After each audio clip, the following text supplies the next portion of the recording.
Yo, what's the deal? Welcome back to Made Revenue on Your podcast. And we're here today with a very special guest, no stranger to the cast, no stranger to the podcast, Lil Rheuk. Man, Lil Rheuk, how are you feeling this morning?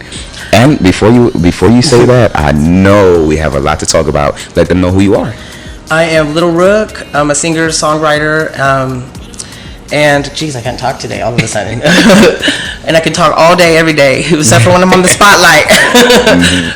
Understandable. My name is Lil Rheuk, Lilrheuk, Rheuk Nation, Rheuk Nation on Instagram. I am a singer, songwriter, pop artist, ready to take over the world. Ready to take over the world. I like that. A lot of people can't do that. A lot of people can't say that because a lot of people is not ready for what the world have to offer. Ooh. So just knowing that right there, man, how do you plan on doing it? Taking over the world. First, oh my God, I have like a whole book on this. He's like, first, this is what we're gonna do. Right. I'm like, step one, step two. I'm like, where's the script? How am I gonna take over the world? With love and bringing people together and music and unity, bringing out subjects, causing controversy, disturbing the peace, and making people feel loved and happy. Got you. I know it's early, man. You seem a little nervous. Are you nervous about the conversation we're gonna have, or are you nervous about anything else? I get nervous when I'm on talk shows. Yeah. Like when I go and perform, I'm like, because you're real confident on stage. Yeah, I turn into a different person. I jump into Sasha Fierce. But that's why Beyonce don't do interviews. Oh, really? That's a good point. But a good point. Yeah, interviews is more, I'm talking and it's hard to explain certain things. Yeah. I feel like because as an artist, it's creative and it's like hard to say what I'm gonna say. Yeah. Right. Okay. No, understandable. So man, Lil Rheuk, last time you were on here, I know we touched details on certain things, but we really didn't get as deep as we probably should. So tell us about the journey so far since the last time we met, man. Since the last time we met, it's been so much fun actually. This year I wrapped up my King of Sin City tour, and I performed in South by Southwest in Texas, and then I went to Houston and Denver, Los Angeles a few times, and performed in Brooklyn, New York, and just really toured. You definitely been around the world. So like, what is that like going to different cities? Oh my God, it's the most amazing feeling in the world. That's the only time I really feel alive. Both being on stage and traveling, seeing different cultures in the world, and I love it. That's when I feel alive. It's when I travel and perform, and the people I think appreciate it more. When I go to another country. Yeah. I don't know. I'm not bashing anybody in America. They love me here too. Shoot, I would. But America, they be hating on everything. Y'all a bunch of haters out here. You have to travel the world to really find love, because I feel like in your own city, your own town, and your own country, y'all just be hating. And I'm gonna keep it real. It's true. Even if you don't want to. It's true. It's been hard in Las Vegas the most. Yeah. And it's crazy, when I came out here, I've seen so much opportunities. Right. And when I got involved with everything, I just seen so much hate within it. Yeah. Which I was like, damn. That's Vegas. I was like, damn, a lot of jealousy, a lot of envy, a lot of backstabbing, a lot of people, jumping ship to ship, a lot of people just crossing the people that they once knew, and I'm just like, dude, y'all got a lot going on out here. It's a Sin City. It's like it's no loyalty. Yeah, no loyalty. And, no family values and stuff like that. Like I just came back from Canada, and they were so nice. Oh my God, they were just so happy, and they were just not haters. Like they don't judge on. I don't know. Canada was amazing. So shout out to Canada. That was such a great place to be, and I met a couple of my fans that have been following me for years out there, and they were just so grateful to meet me, and I'm like, I'm not even famous, and they treated me like I was apparently you are a celebrity, of course, and I just felt like out here I have to like force it. I'm a motherfucking celebrity. Like, and then even when you step on scene, it's so hard to be a promoter. I don't know how people pay for a venue, pay for the DJ, book artists, deal with all the artists. It's so hard to do all that. 100%. It's different personalities, and everybody. People got to make money for the club and all this shit like that. And I did 3 birthday parties in a row, the King of Sin City celebration. And the first one, was like sabotaged. I was going to have it at this place on Charleston, and the cops shut that one down. Oh, okay. They sent them a letter saying Lil Rheuk cannot. Yeah, they'll do stuff. Here. They'll do stuff like that. Yeah, and I don't know who that was. Well, the thing you would think so, help our economy. Yeah, but it's Las Vegas. They want all their chips. They don't care. City to really invest in and put the work in. But yeah, man. And this show though I had for my birthday this year. Came out to the red carpet, and I think that show was the best birthday party I had though. Okay. So that's great because I think Spittin' Bars. I teamed up actually with a promoter this time because I can't do it because I let everybody in free. 100%. I get screwed by somebody giving the money. The club don't make the money. The cops was trying to all this shit. It's all about who you work with, man. Realistically, it's all about who you work with, and you just have to know. Spittin' Bars, shout out to Spittin' Bars for sure. Great. He definitely had the artists out, man. And I know a lot of people came for you as well. Because I heard it. It was like, we're here for you. We're here for you. So that's really dope. And obviously, thanks for inviting us and having us there as well. To do that collaboration with them. So overall, it was really, really great, man. And this time I met a lot of great artists too. I mean, different artists, different variety of people, and the red carpet was great, and everybody else was great in there. We even we had Ray Millie on the red carpet, so she popped out. That was pretty cool. Yeah. So yeah, man, that was a phenomenal night. That's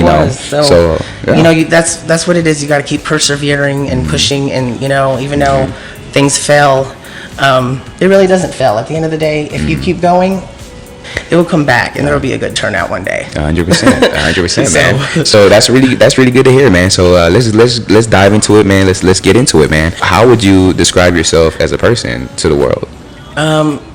Misunderstood.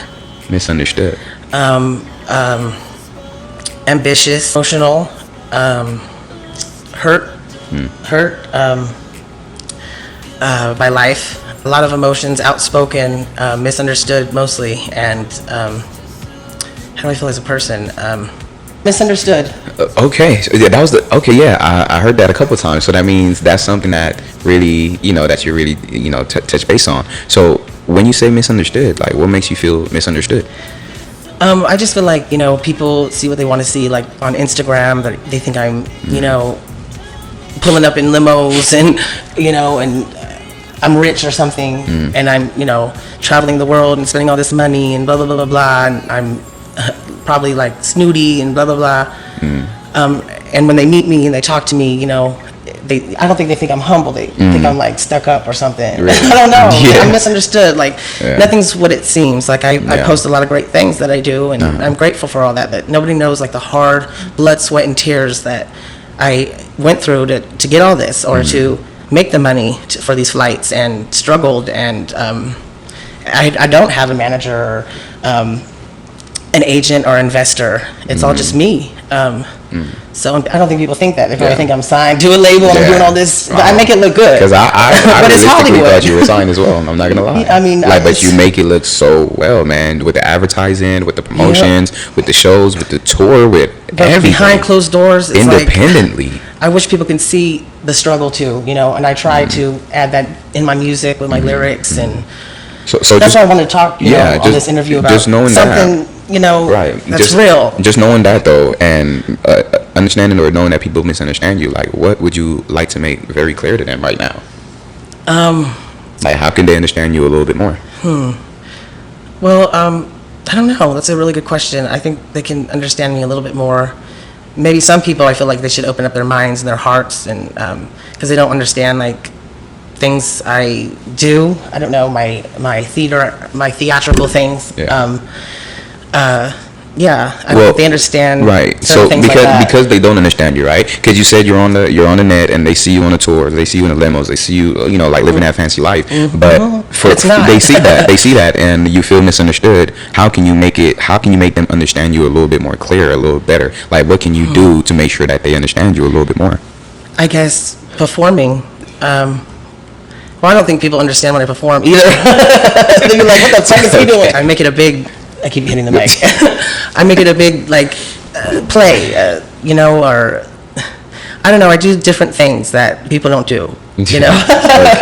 So I don't know. A lot of people just won't understand that because I guess they don't, like a transsexual on stage dancing with me. They don't know if it's a boy or a girl, or certain things like that, or and I'm with a woman in a music video, and then they don't know, they don't understand what I'm trying to say. Got you. So just knowing that right now, and I'm doing like gang shit and song. Yeah. And so how could you make them understand that a little clearer? Because like you keep saying it, like they don't understand it, but how can you help them understand it a little bit clearer? I guess disturb the peace until they understand it. But if they don't understand it, they never will unless you explain to them why you're doing the things that you're doing. Some people will not ever understand me. Okay, so knowing what you just said right now, just let's make a prime example. Having you said a trans, what did you say? Transgender person on stage dancing with you compared to a woman in a video. Why do you deliver that message the way you do, and why do you put things out there? Like you said, people don't understand it, but why do you do it? What's your understanding of doing that? Oh, because I love transsexuals and the LGBT community. They understand me. There we go. So how do you get regular people? Don't understand. So how do you get everybody? Yeah, how do you get everybody to understand that? Everybody won't, because a lot of people are not too accepting to a man dressed like a woman, or they're not accepting to sexuality, or they're not, their minds aren't like creative in a way where they take things in a different way, in a wrong way, or so just knowing that now, like let's just say me as a straight man, right? What if I want to understand what you're doing? How can you explain what you're doing to me to better get me to understand it? You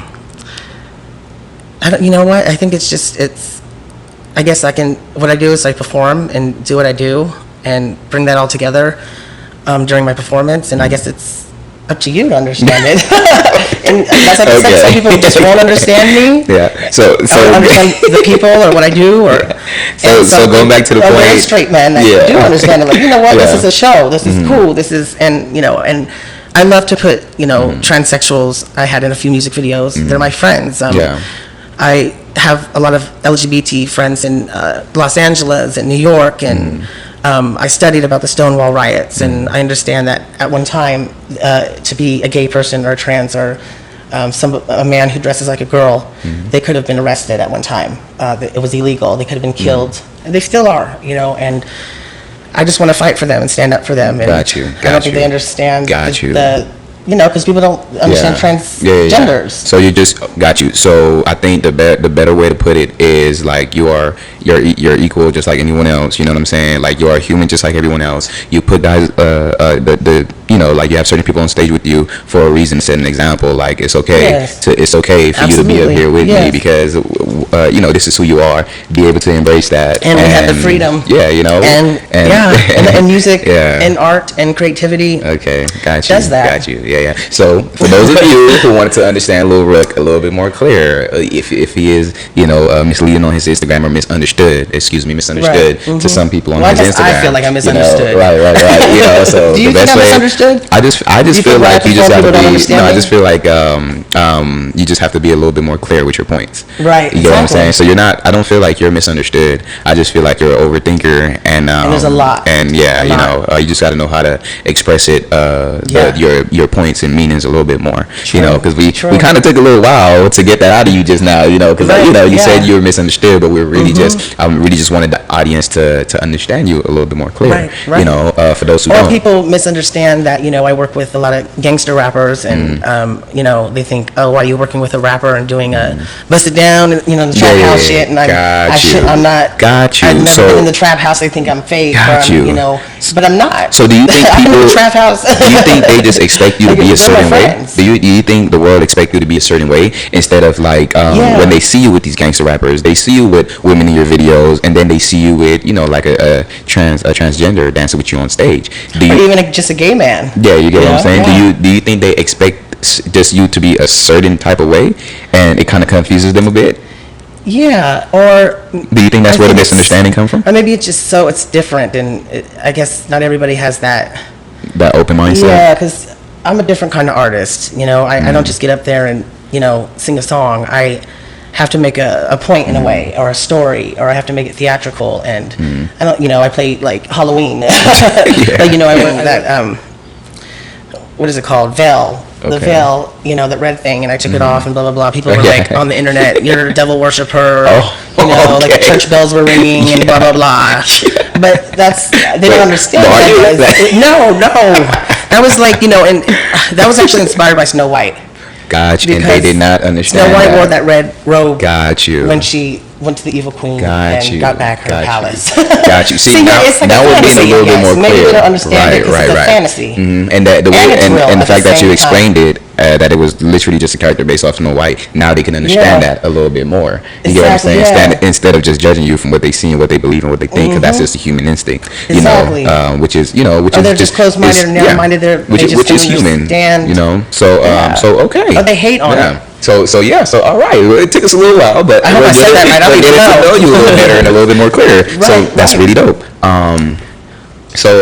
Cool. So just to get into a little deeper question, what does this life mean to you? This life means to me everything. This life, what does this life mean to me? I want to make the best out of this life for other people. I don't know if people understand what I'm saying now. I want to be a moving target. I want to be a rebel. I am a rebel. I want to go against the norm, and I want to express myself. And yeah. Okay. And that's what life means to you. That I want to continue to express myself and do everything. I want to bring everybody together. I want to make unity and peace and life is music to me. Life is death. We live between life and death. Life to me is everything because we only have this time on this earth now, and we have the power. And I also want to inspire people to go out there and have the power and perform and do something, because life is short and you should know everything in the world and explore everything. And life to me is everything. What do you feel like is your purpose? My purpose? My purpose. Love. Love. How can you explain that to the world? Love is the only thing that makes the world go round. Love is the only thing that brings purpose, that brings meaning, that brings life, like you just said. So just knowing love. Or just feeling or just knowing and feeling your purpose is love in life, right? Do you believe when they say love can get you killed or hurt? And how do you feel about that statement? Love can get you killed or hurt. Well, I am not afraid. I mean, if love gets you killed, thank God love kills you, other than hate. Because like when Martin Luther King got assassinated, he spoke up for love and love, and many other people, were assassinated for being different and going against the norm and rebelling against the hate and bringing communities together and standing up for the LGBTQ community and music and I feel like that's a great way to put it, because like you said, you rather be killed for love than hate, because people hate so much that they will kill. And that, I feel like that is the power about love. That is the power and purpose. If love is your purpose, I feel like that's a strong powerful meaning and a point behind it, but just knowing what you just said just now, like there's people that die from it, Martin Luther King and everything like that, and like you said, freedom of speech and everything like that, so that's a great way to put it. So and that's sad how love can be dangerous like that, because people are so hateful. 100%. And they don't want people to feel loved, and they don't want people to be accepted, and they want people to be in a box. And they want people to. It kind of reminds me of the girl on the train that got the Ukrainian girl. Yeah, nobody helped her. They just sat there. It is heartbreaking. Yeah, heartbreaking and unfucking, excuse my language, believable. To just you almost think like, damn, was that AI? Did they really sit there and just turn the other, like, that's what? Yeah, that's this poor helpless girl bled out, cried, and died. And so they misunderstood her. They walked right off that bus, looked at her, and just looked the other way. Imagine watching somebody get stabbed in front of you, and they called her, and not even like, are you okay? Do you want us to? Is everything okay? Like, did you know this guy? What? Yeah. Just people have no remorse. Are people taking people's life for no reason like that? Like a girl on the bus, just out of nowhere. I mean, That's how scary the world is. That's how scary the world is, though. Mm-hmm. You know, so just knowing stuff like that, though, man. And you seem like a really happy person, you know, and you seem like to go on about your life very happy. But is there any times that you're... That's the other thing I've misunderstood. Yeah, is there any times in your life that you're just really messed up, like really unhappy? Yeah, like, deep down, I'm really hurt by life. Yeah. And I'm missing. I feel like I've always had something missing. Like, you know, I've always had abandonment in a way. I've always had people turn their back on me and betrayed me. And I'm hurt. But what makes me be happy is to continue doing it. Yeah. Even though I'm hurt deep down by life and certain situations I've been through in this music industry, I'm happy because I'm alive. So, and I am here still, and I'm going to keep going and going until the end. What do you feel like hurt you the most in life? Death. Death hurt me the most in life, certain injustices in life hurt me. The world, the people in Congo, the kids, what's happening to children getting killed all over the world, you know. Everything that's happening in the world hurts me in life, and then plus my friend's Abby, I feel like she haunts me. She was my good friend. She died at 18 years old by a gunshot, and a lot of my friends died from a gunshot. Menino. Wow. Because when I was 16, I would perform. You know, that's what people don't understand about me either. They think I'm some preppy white boy. And I performed underground at the Cush Lounge at 16. Right. And they had some gang fights, all sorts of crazy shit. And I went up there being the only white person and killed that shit. I did. And you know, that's where I met Chemical and Lordside and TKO and Eddie Fuse and all those rappers when I was 16. Okay. And genuinely, were their friends, you know, and worked with them. And people thought I just, work with rappers or try to, be a culture vulture or try to be like a hip hop artist that I'm not. But I am a hip hop artist in a way. I am a gangster. I feel like your songs are really, really dope and really different, though. You know, I would never I would have never looked at you as culture vulture or anything like that. You know, wow. But there's a lot of people that you can say that about. But I would never have had looked at you and thought culture vulture. You know what I'm saying? I see creativity, I see art, and I see structure, and I see music. Absolutely. Yeah. Okay, man. Thank you. Yeah. Of course. At least you see it, and that's what makes me happy. Right. So just like feeling abandoned though, why do you feel abandoned? I just felt like I never had a team around me. Well, I've worked with a lot of people and they were great, amazing people, but or I've been signed to a sync contract with Sony and nothing really happened with that, and I'm on the shelf still. And Big Mike Rob took me to Capitol Records 10 years ago now. Oh my God. Yeah. And what happened with that? I just felt abandoned by the world, because when I realized that it doesn't matter about your song. They say your song's amazing, your song is good, but we're not going to gamble on you. You don't have following like we want you to have yet. So despite your talent, we're not going to, So I felt abandoned by that because I'm not famous enough for them yet to be, but they thought I was a good singer. But and a good songwriter. Or there's record labels back in the day that wanted my lyrics and say, oh, you shouldn't be singing this song, give it to all these rappers to sing. And I thought, I try to be in the record label and I try to, do you feel like my song. Do you feel like it's anything you could have done better though, or different, to show them like you're wrong, I'm gonna really I said fuck you and get my music. And I said I'm an artist, I want to be a singer. Yeah, besides that, besides getting emotional about it, besides cussing them out and making it worse for being on the show, do you feel like maybe you know what, I'm gonna get these numbers up, I'm gonna show y'all why y'all need me here. It made me work harder. It just gave me drive actually. Too, by being abandoned, it made me and influenced everything in my life by being abandoned. And I guess death abandoned me. I feel abandonment because a lot of my friends have died, or a lot of people turn their back on me, or a lot of people are gone now, and I feel alone, or sometimes there's nowhere safe to go, or nobody to trust. Sometimes, when there is, there is people I can call and talk to and feel safe, but when I think about it every day, I don't. You really don't. I have don't have family. My cousins turn their back. You really don't. I don't have family. My cousins turn their back on me. They don't. They're not good people. I lost my favorite Aunt Gina recently, and I lost my father. I lost my friend Abby and Menino, and all these people who got shot. A lot of death. Makes me have something empty in me, and I fill it up with music, though.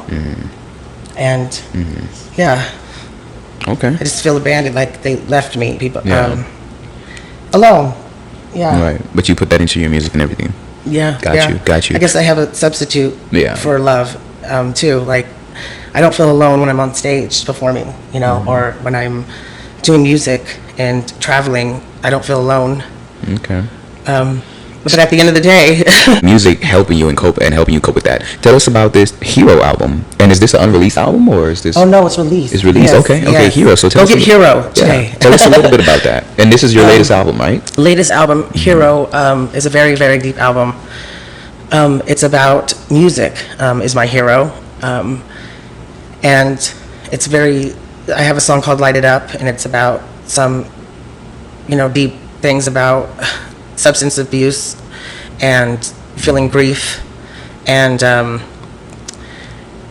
that I need a hero in that song, and I'm longing for a hero. I've always longed for that void to be filled. So music filled it, but sometimes drugs did, or bad choices and influences I made.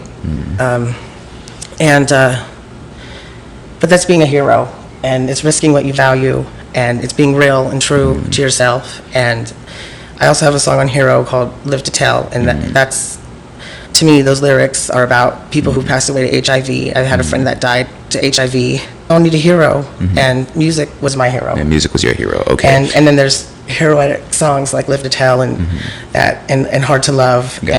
I expect them to fill that void that they have, to rise above and be a hero. And I feel like they should fight for what they believe in, and like they should help that girl on the bus. They should not be just bystanders doing nothing. They should do something. We have the power to change lives or take lives. Right.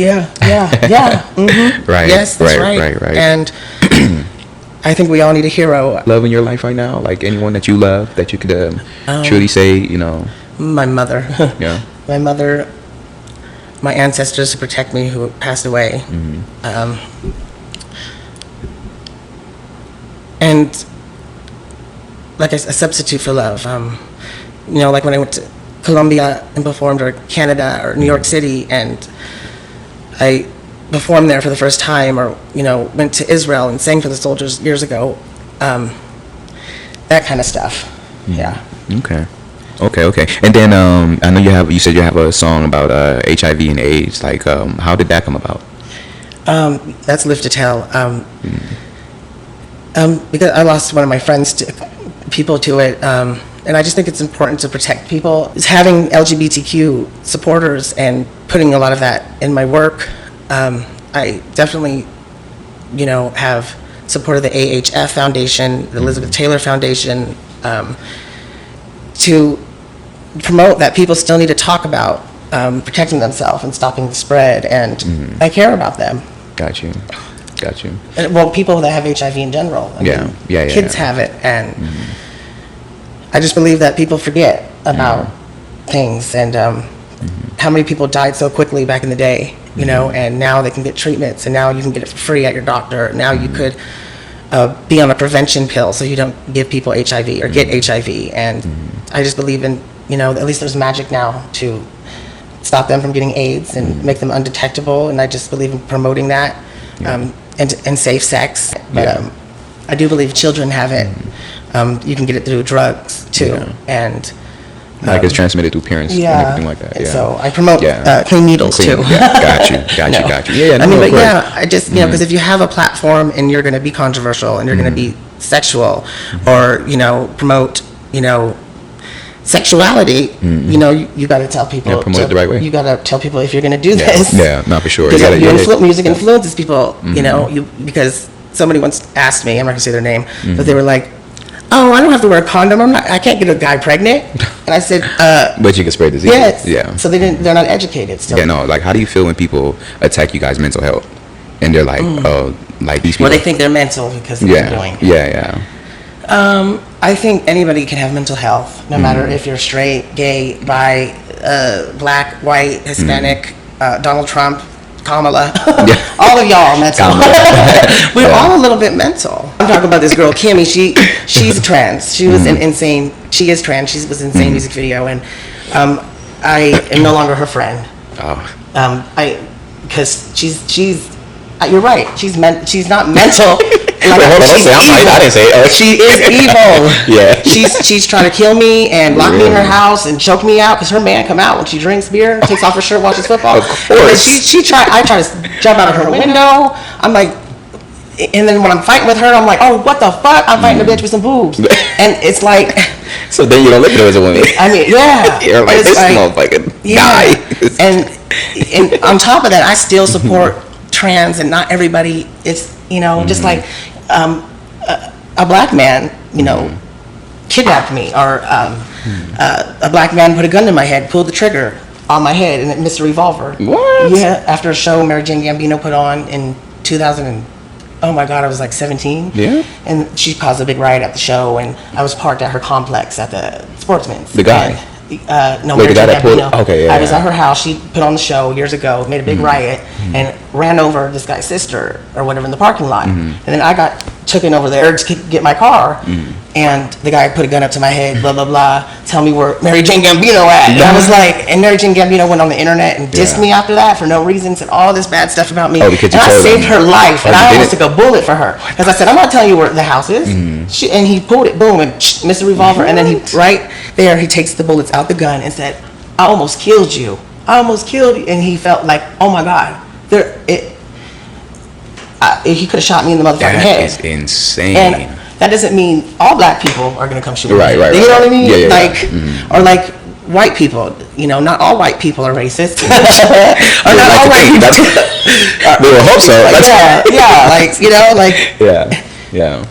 I still back up the gangsters and, risk what I value, I guess, even though I've been through all that, and I could be like, oh, fuck that, or, or... Right. No, despite what you've been through, you could have easily said, you could have judged black people. In general. You can't judge by, like, people's, it's because he's black, that's why he did it, or it's because she's trans, that's why she did it. No, she did that because she was wacko, and I couldn't leave her damn house. It had nothing to do with her big boobs. 100%. I just wanted to leave, bitch. Right, 100%. Man, that is so deep, and I was good to her. Good point, I'm good to people. I want to fight for the underdog. That's what it's always been. And because I feel alone in that emptiness and that void, there's been a lot of gay people who have inspired me and helped me and, made me feel like, oh my God, okay, I'm not weird. I'm not a freak. I'm not. I felt inspired and accepted. Yeah. Do you have a lot of straight people that support you as well? Yeah. I don't know why we're just talking about gay people. I have tons of straight people. There's a lot of straight women who love me. A lot of women.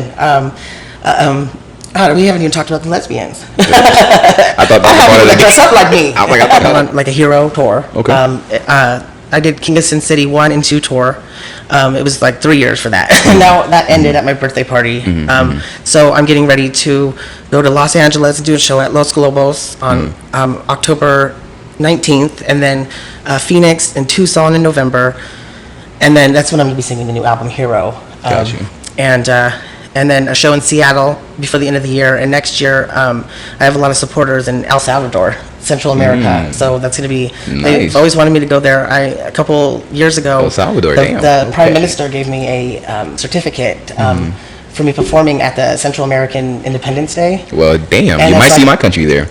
Belize. Belize, yeah. Oh, that's beautiful. That's too expensive. That's no, Belize, really? Yeah. Wow. Wow. Yeah, but that's great though, man. That's really great, man. I'm glad to see everything that you got going on. You were born in Belize? Yes, sir. Wow, that's so cool to say you were born in Belize. Isn't it cool to say you were born in America with all the rights? Yeah, I mean, yeah. I guess it works that way. I don't know. Of course, I love America. I love America. I think it's a great country, man. I think it's a great country. I just feel like it's ruled incorrectly. Yeah. Honestly.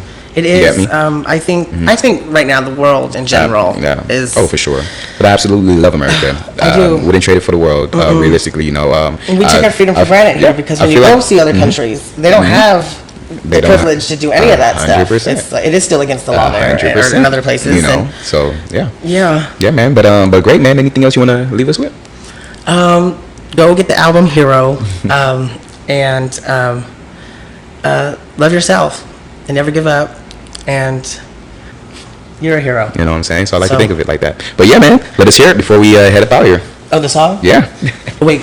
Give us a little bit of that Heart to Love before we head up out of here, man. Okay. Was it so hard to love one another? Hold on, it's clipping. But yes, Heart to Love, man. I love that. Lil Rheuk, man. I appreciate you, man. I appreciate every single. I appreciate the hour, man, hour and a half. Y'all know where to find us, man. Made Revenue on your podcast, and we're out here with Lil Rheuk. Good to see you guys, and hope to see you guys next time. All right, stay tuned. Love you.